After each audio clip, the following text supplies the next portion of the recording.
This highlights the best performances from Led Zeppelin's legendary concerts at the Los Angeles Forum and the Long Beach Arena on June 25th and June 27th, 1972. Now, these concerts that were filmed were melded together and sequenced to replicate a single concert from beginning to end. The 3 CD collection captures the band at the height of their formidable powers. And boy, pretty much how this song remains the same was put together. How the song remains the same was put together, kind of in the same fashion. It wasn't one particular. If you know anything about how they stitched that album together, these are both kind of stitched jobs. And if there is a comment, a negative comment that some critics had, which is very few, by the way. Most critics love these albums. It was the fact that it wasn't a true live album, and there are very few live albums that are true live albums. If you only have money for this, or the song remains the same, get this one. Anything with Zeppelin. Bootlegs, everything. I like anything with Zeppelin as well. But out of the proper live albums, this is, I think, my choice. And Chris isn't up here yet tonight. Maybe he's having difficulties like last week. But I think this is his favorite too, as well, Royce.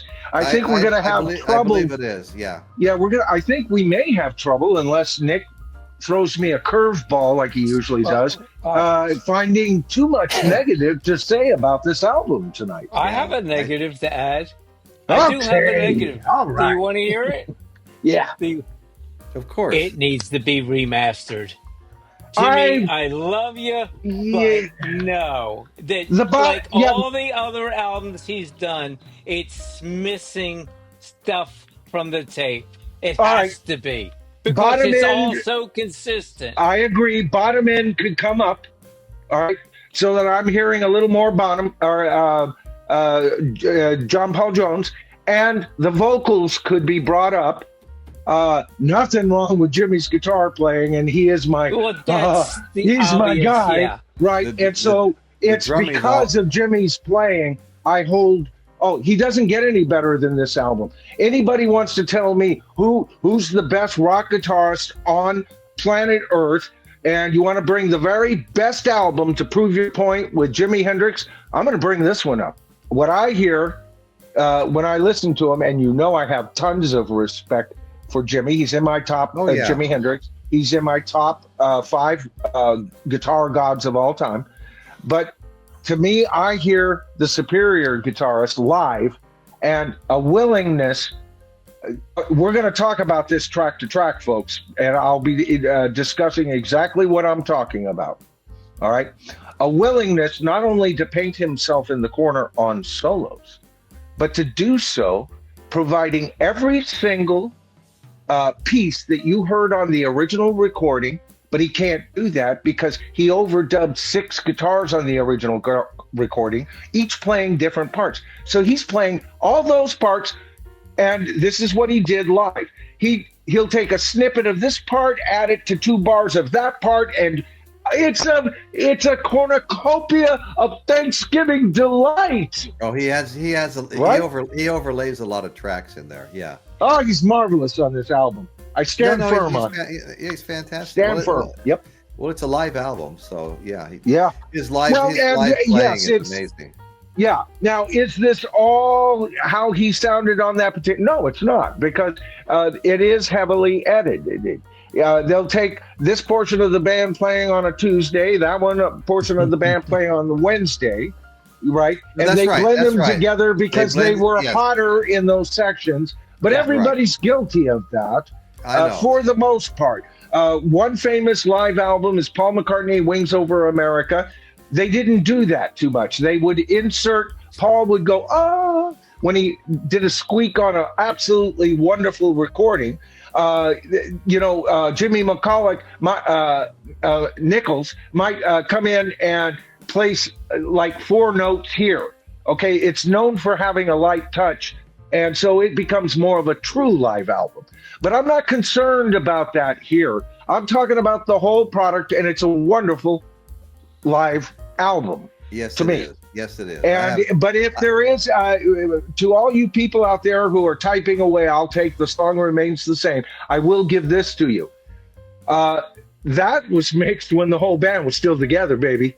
All right. So nobody got to the fore, and you get a much more blended sound on that album. All three of these are wonderful. Oh, it's a I know. great album. Yeah. Anyway, Gloria, how are you, Gloria? Good to see you. Hey, Gloria. Good to see you. Yeah, always a pleasure. Yes, indeed. Yes, it is. And yes, thank you, Gloria. That's nice, because that's all this is. It's opinion. We love to, kind of, get our dukes up on here. But nobody is, we talked about this at the end of last week's show. None of us up here have a thin skin. All right. No. You don't like what I'm saying. It doesn't bother Royce, and it really doesn't bother me. Nah. I'm just another guy with an op. People ask me, "Are you a rock critic, or are you a rock commenter?" And I always tell them I'm neither. I've declared I'm the world's first rock opinionator. All right. Right. That's what I am. I'm a rock opinionator. It's just my opinion. We all are. Yeah. That's it. Yeah. I know exactly, Nick. You get it. I'm just like you. I'm just like the folks in. I just got an opinion. Only. I'm willing to get up here and open my mouth. Talk about it. And I'm normally so shy. So shy. Well, you're pretty shy. I mean, you need to work on that's why coming out of your shell just a little bit. This album to me is absolutely fantastic. I love this album. We've got a 25 plus minute version of Dazed and Confused, and a 23 minute plus they're both medleys. There's other songs mixed in with them that are around Whole Lot of Love. So 25 minutes on Dazed and Confused, 23 minutes on Whole Lot of Love. The performances also capture the band introducing songs from its then unreleased album, Houses of the Holy. Because, this was 1972 that these live performances were made, which, Houses of the Holy wasn't released for another 9 months after these performances had taken place. So but this album does a fine job of representing the first 5 albums of Zepp as a whole. Really great. Absolutely. Yeah. Houses of the Holy being number 5. Yeah. So anyway, what has been the Achilles heel of Zeppelin's otherwise formidable catalog? Well, that Achilles heel is the live albums, killer live albums. And of course, that's over now with this one. And I don't know if there's ever going to be any more, released. I think there will be. No, they've got a new. They have a new documentary coming out in 2025. Are you freaking kidding me, Royce? We're getting some new and unheard live stuff with that for sure, or something from them. Jimmy can't keep his hands off of them. You know that. Come on. Okay. Yeah, well, I think that's my prediction. I'm looking forward to it. Yeah. I definitely rank this How the West Was Won above The Song Remains the Same.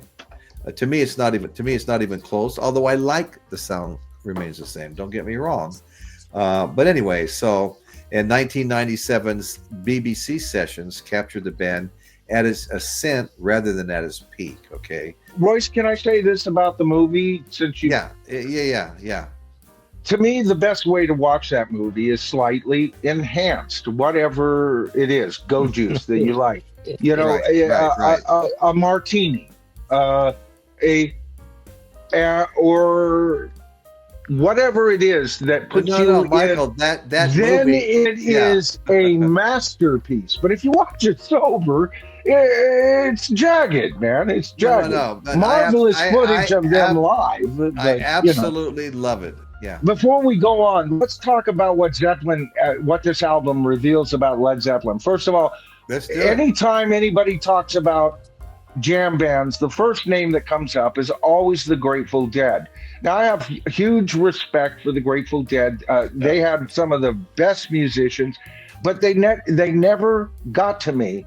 I just didn't get them. Okay, Oh, I dig I the dead. tried many Dig the times dead. because I knew that I was missing something. Not everybody Yeah. could be that wrong about that.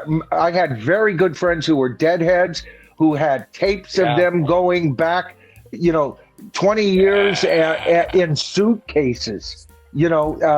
Okay, so there's no doubt that probably in rock history, the Grateful Dead will go down as the Oh, greatest jam band. absolutely. And yet, for me, the greatest jam band on the planet, and they're not even recognized as such often, is Led Zeppelin. They are a total freak. When they play live, Well, this is a they perfect are a example. freaking jam band. This is a Yeah, perfect example of that. Yeah. yeah. You're Album comparing apples we're and talking oranges, about. though. They're Am really I? two kind. Yes, you are. They're two kinds of How? genres.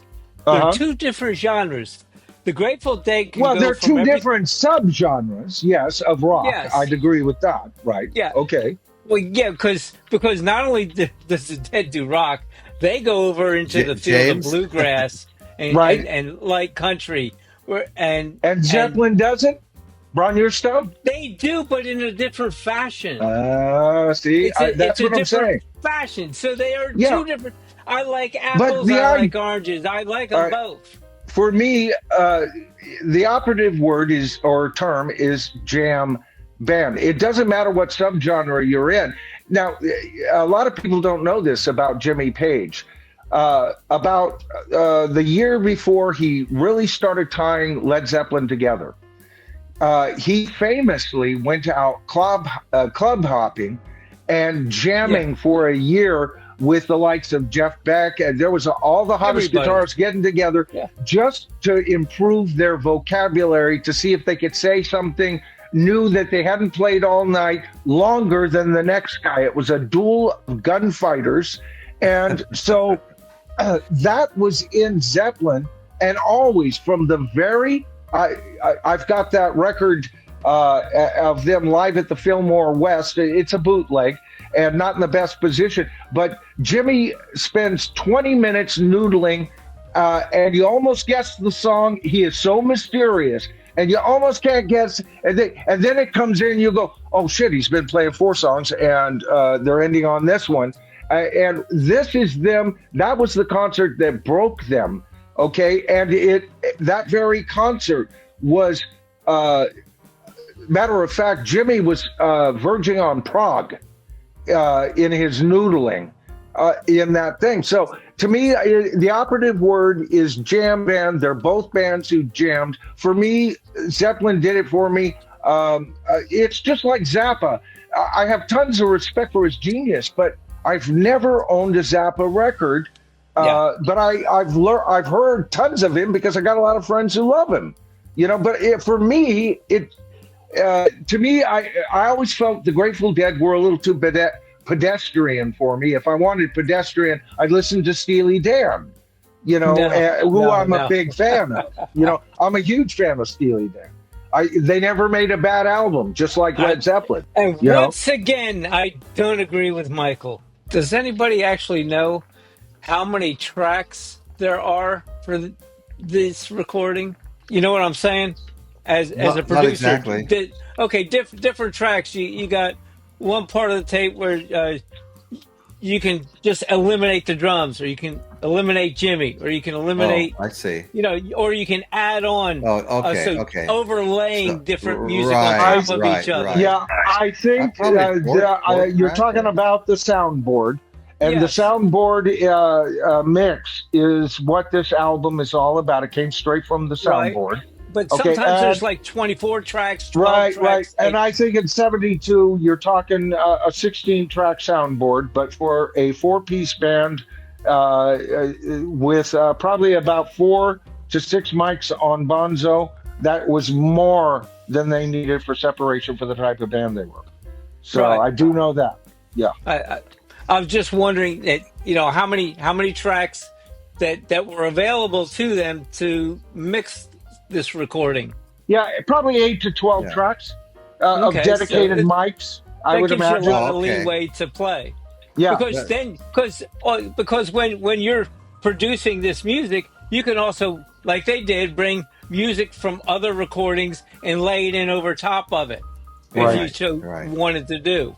Right. So I was just curious as to how many the mixing boards back then were able to work at one time in order to mix. Well, you have to realize Abbey Road did not get their 16-track board until 1969, but they were a little bit behind. 24-track, I think, came after 72, but not too far after. Okay. But even if they had 24-track board, they wouldn't have used it. They wouldn't have used all 16. Okay, so the 8 to 12 tracks probably. The capacity was definitely there. Dawson, what maybe do you think? 14 tracks if they threw a couple of mics at the audience, right? Yeah. Right. Yeah, for if they sure. used it both nights, they probably have up to 32 mics total, and then you aggregate the best tracks that will mix it on that. Black Dog was great when he played the riff forwards and backwards, and every song they played all the way through, and they turned the rhythm inside out and then back to normal again. So then when we got to this song here, Over the Hills and Far Away, Robert Plant said something like, "Hey, this is just a new album. It's a little album called Houses of the Holy." And it's it's not out yet. That was like, what? The little album, you never know when this is a new single. Okay, a new single, and then he plays that. It's like, whoa! It's very curiosity. This is where you start to go from straight rock and roll to kind of like, okay, we're going on an adventure here. Let's ready to rock and roll. We're going to go on this adventure, and this is the song that really propels the whole concert forward. Right. Remember, I think it was Houses of the Holy from that year was held off to November-ish, but it was ready in the summer, as I recall. I'm speaking on memory only. So, and these concerts came out. That album was supposed to have already been in our hands when they made those dates. It was their plan that album would be in our hands for the Forum and the San Diego show.